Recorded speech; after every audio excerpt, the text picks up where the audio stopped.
The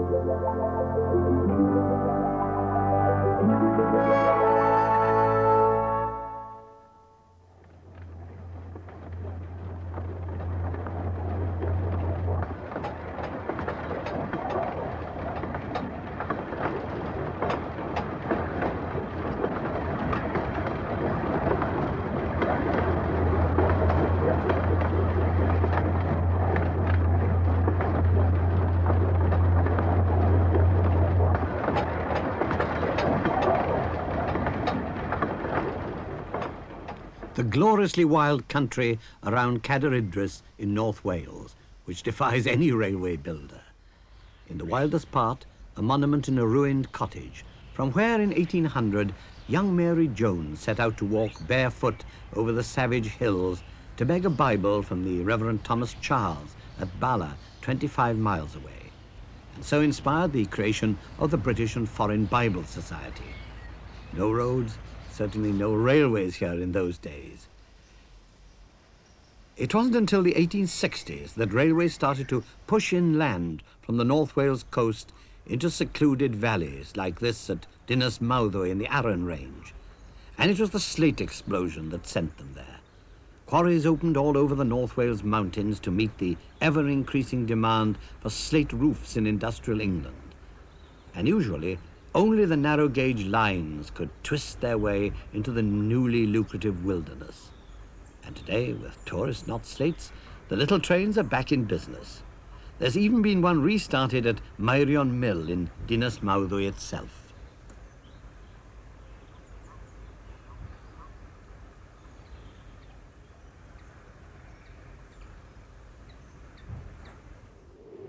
On the other side of the Arran Mountains from Dinas Mawddwy is Bala Lake, Llyn Tegid in Welsh, the largest natural lake in Wales, and along it runs one of the most individual of our great little trains. On the map you can see that the line now runs for the whole length of the lake. The starting point is Llanuwchlyn. In English that's the church at the far end of the lake. Up until 1966, Llanuwchlyn was a station on the standard gauge line of British Rail. But by 1967, it seemed that the evocative sound of steam would no longer be heard among the high hills that guard Bala Lake. But they reckoned without the man I always think of as Versatile George, Mr. George Barnes. He can turn his hand to everything. He can drive the engine. Worried about tickets? George collects. You stroll over for a cup of tea, who serves you? One guess only. Would you like to come inside where it's a bit warmer? Go ahead. And it's George who waves you off from the signal box. It was George Barnes and one or two other enthusiasts living in the Bala area who felt that the railway along Bala Lake should not die. They were firmly backed by the chairman of the old Meirioneth Council, and a society was formed. The standard gauge had gone, but why not put a narrow gauge along the track? So the Bala Lake began its ever more successful career. Oh, morning. Good to see you again. Yes, very nice. Grand morning too. Lovely, yes. How was the line gone? Very well indeed, actually. We've had a very good summer. The our takings, traffic and so forth has gone up immensely. You've really been packing your way? Yes, this last 10 weeks it's done very well. Any new changes? We've extended another mile. Another mile in? Yes, we've gone beyond Llangowr to a place called Panter Hen Felin, the old mill in the hollow. Your Welsh is improving. Oh yes, we keep improving. The syllables are quite, I can get over them quite well. We're hoping to lay a mile and a half of track again, starting at the end of this month, extending through to Pennybont, and then we should be on 4.5 miles right to the end of the lake, within half a mile of Bala Centre. And if real bad weather goes in, what if snow comes? Well, one of those things round here, the main road over by the lake over there, that gets blocked, drifts in the hill. The back road here, that gets blocked in 2 or 3 places.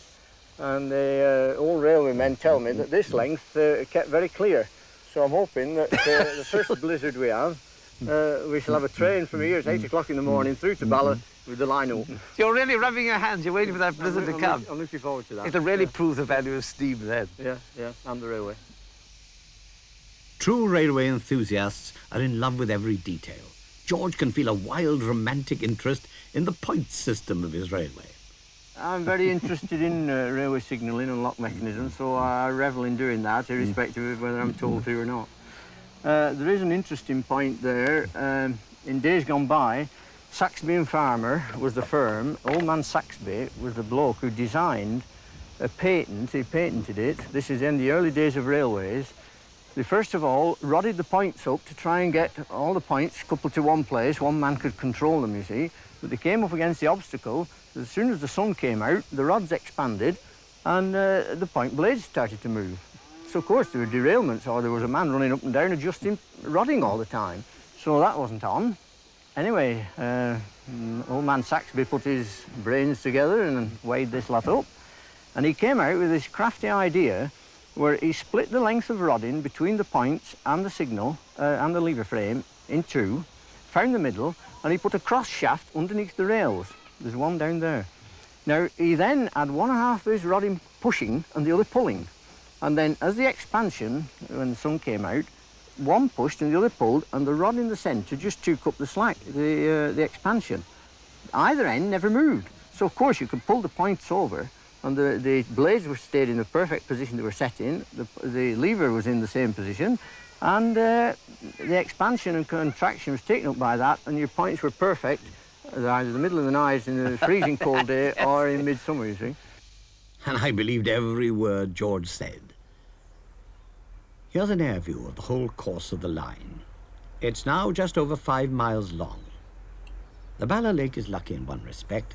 It runs over reasonably level ground. It's got a few cuttings, but no expensive tunnel to keep up. It's unique, too, in that it was the first company to be officially registered in the Welsh language. Its correct title is Rheilffordd Llyn Tegid, the RLT. Mr. Barnes immediately became its manager.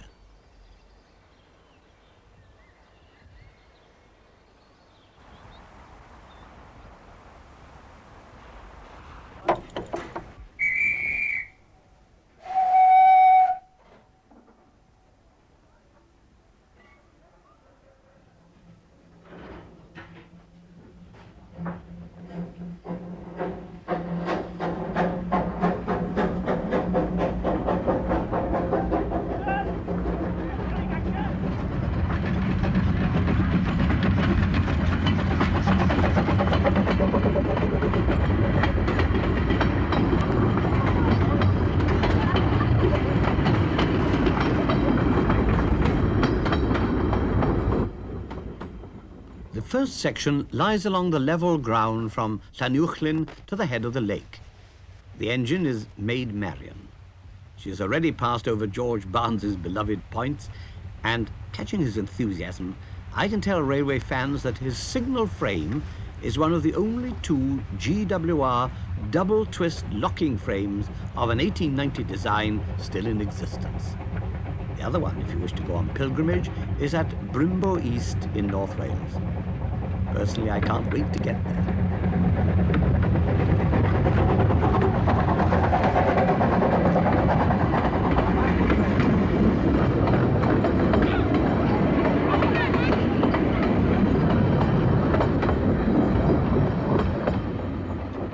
The gauge really is a narrow one. Now, I'd better be accurate. It's exactly 1 foot 11 and 5/8 inches, 60 centimeters, for a non-expert like myself, a nominal 2 feet.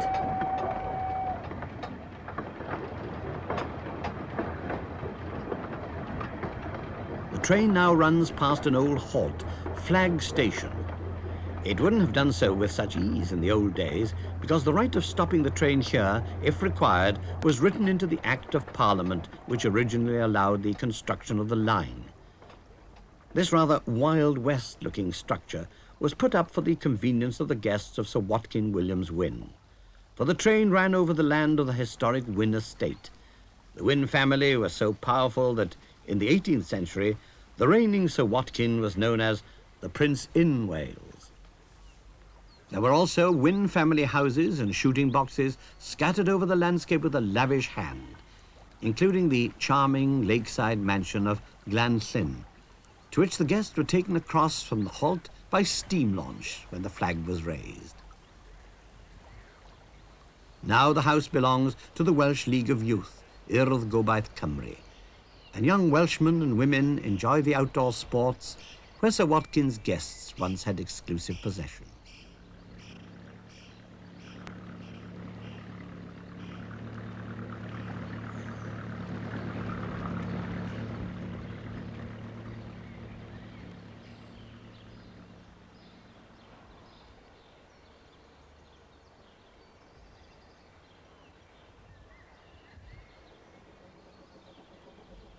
In the background, beyond the lake, are the great hills, Cadair Idris, and the shapely Arran Benllyn, the peak at the top of the lake.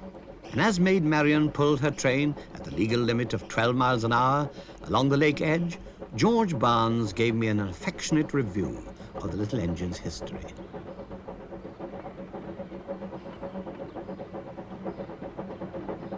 Well, during the 1960s, the Dinorwic slate quarries, they were being slowly run down.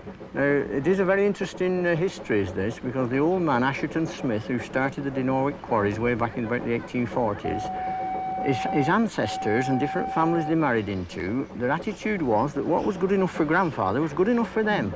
And they tended to never change anything all down the ages. And they got these little steam locos running from 1870 onwards, and they kept them. The last ones were built, I think, about 1933.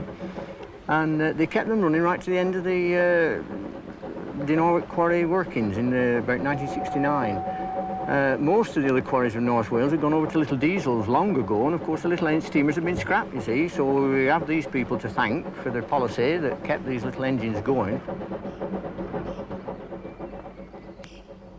From now on, the train and the lake are inseparable. And on a still day like this, you can almost believe all the old legends about how the lake was formed. How the site was once occupied by the palace of a wicked prince who was celebrating the birth of his son when his harpist heard a voice pronouncing, "Vengeance is mine." He turned and saw a small bird beckoning him. He followed the bird, but then thinking he'd been foolish, he tried to return. Next morning, he reached the spot where the palace had stood. All he saw was this placid lake and his harp floating on it. There are fishermen's tales here too. The lake has a mysterious fish called the gwyniad, a species of salmonid, which is rarely taken and lives in the deepest part of the lake.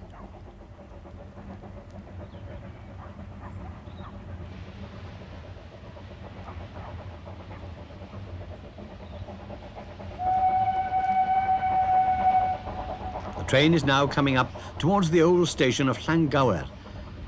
It's the picnic site, but Llangower will remind every Welshman of the old folk song, "Farewell to the parish of Llangower and Bala, fair and beautiful." I dare say many a local sang it to himself in the early days of the railway in mid-Victorian times, as he went off to seek his fortune in England.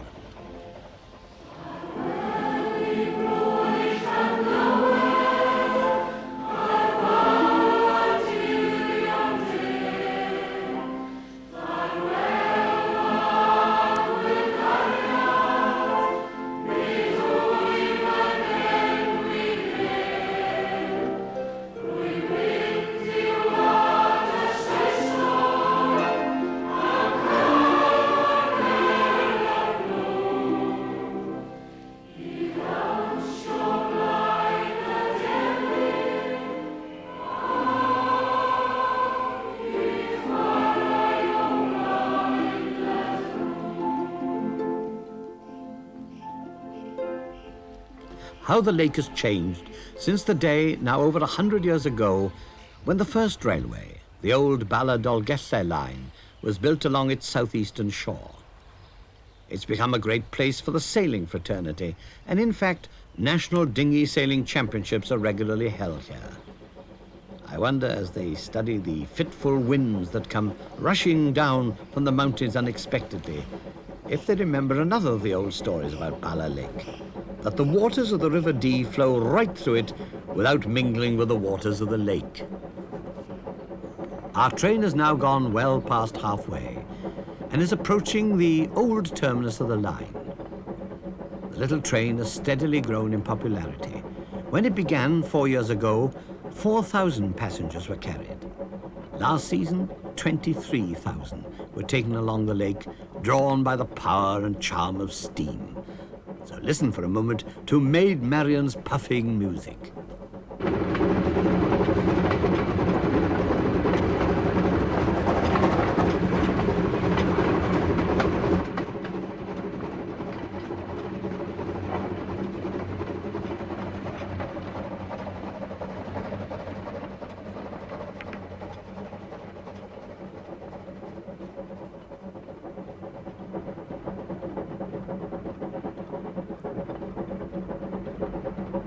The Bala Lake may have owed its inspiration to men like George Barnes, and he's its general manager who keeps it going. But he'd be the first to admit that, like all the little trains of Wales, he has to have his fellow enthusiasts close behind him. The local people gave it a great welcome. And above all, the volunteers came forward to help to build and run it. A successful narrow gauge railway is always the result of close cooperation between the amateur enthusiasts prepared to give their time and labor and the professionals who have had long practical experience of the technical side of running a railway.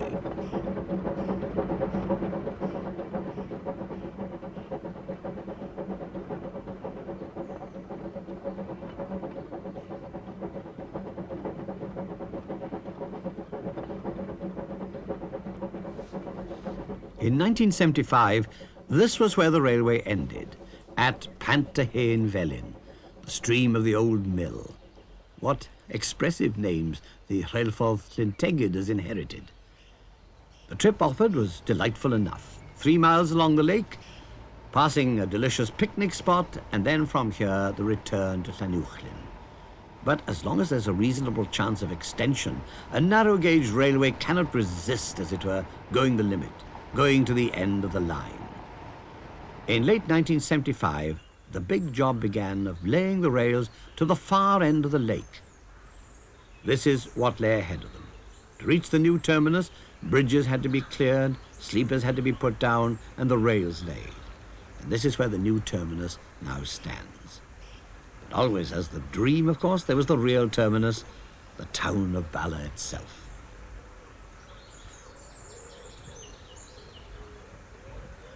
To reach it, the line would have to go across the new bridge and the new works built to regulate the flow of the River Dee out of the lake. But no doubt about it, Bala is the right true end of the line. All through the winter of 1975, the work went on to extend the line, at least to the end of the lake.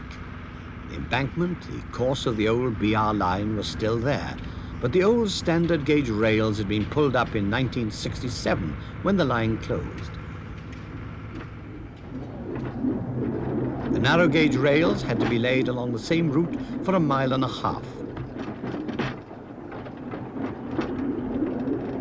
Here, RLT were lucky. In their employ, they already had 2 experts, Mr. Howell Jones, a former BR Permanent Way inspector, and Mr. Jack Hughes, who used to be exactly the same thing on the old GWR. And they had already been busy in laying the first section of the line, and now just the 2 of them, all on their own, tackle the final section to the end of the lake. They didn't have vast modern machinery, they worked by hand, but they knew all the tricks of the trade. So correcting the lay of the track, straightening out the rails, they took the permanent way steadily on through the winter until it's now at the northeast end of the lake. And Mr. Jones and Mr. Hughes, also for good measure, just built the terminus station by themselves. They, with George Barnes, are the only 3 full-time employees of the railway. They use the diesel for the work, but steam will come back into its own now that the track is completed. Maid Marian will run here with her new companion, the charmingly named Holy War. They both came from the huge Dinorwig quarries at Llanberis, where they puffed along dizzily narrow ledges hundreds of feet up. But in 1961, a rockfall marooned Holy War on a ledge from which it was lifted by aerial ropeway. So along this track will run the only engine that can claim to have flown through the air, Holy War might have had divine aid for its flight, for it's now owned by a vicar. And who knows, there may come a day when the Bala Lake will have its terminus in the town of Bala itself. And a delightful terminus it would be.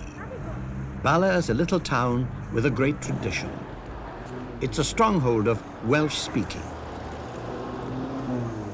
And in the main street, over a bank, is the terminus of another journey, one with which we began our program. We saw the site of the cottage where Mary Jones set out in 1800 to walk here barefooted, and here's the house where the Reverend Thomas Charles actually presented her with a historic Bible in Welsh, which inspired the formation of the British and Foreign Bible Society. Charles was one of the great founding fathers of the Methodists in North Wales, and deservedly has a statue to his memory outside Capel Tegid. But does he deserve such a statue? Alas, I rate it as the second worst statue in Wales, although I'll admit there is a strong competition for the first place. Still, it does commemorate the vital presentation of the Bible and reminds us of a great career of a great man.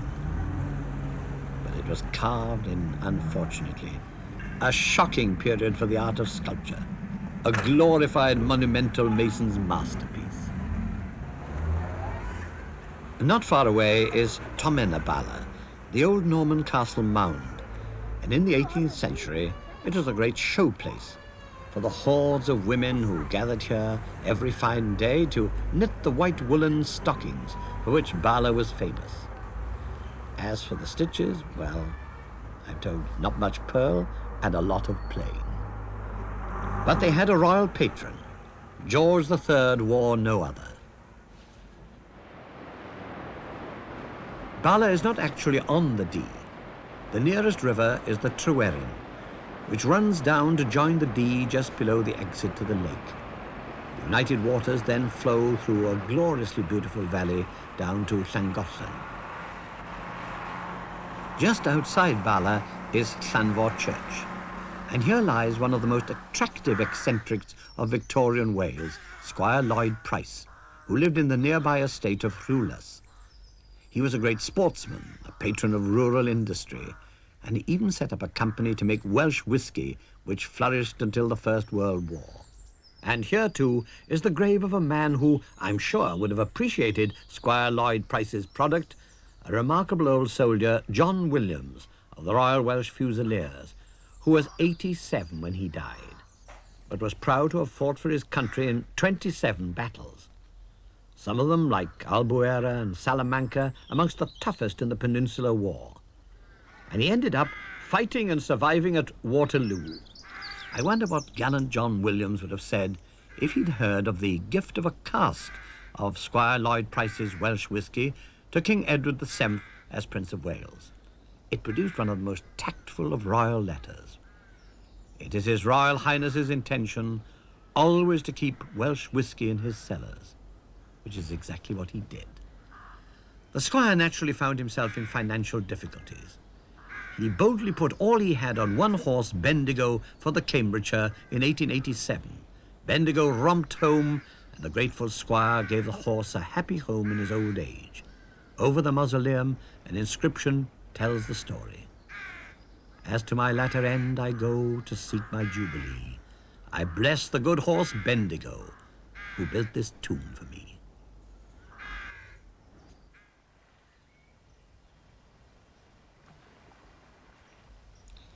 And as we take a last look across the lake, who can doubt that Squire Lloyd Price would have been a staunch supporter of the Rheilffordd Llyn Tegid, the dream line of Bala Lake. He'd have gone all out, with a glass of Welsh whisky in hand, to toast the little train's eventual arrival at Bala itself. George Barnes is sure it will. And the sound of Maid Marian and Holy War will come echoing in triumph across these quiet waters of Bala Lake. George might have had some small doubts at first if his engines would stand up to extra work. After all, they were originally built to shunt little wagons over short distances. But George has a secret weapon. He's fitted Maid Marian with new piston rings, a 3-element mechanical lubricator, and piston spindles metal sprayed. So look out, Bala.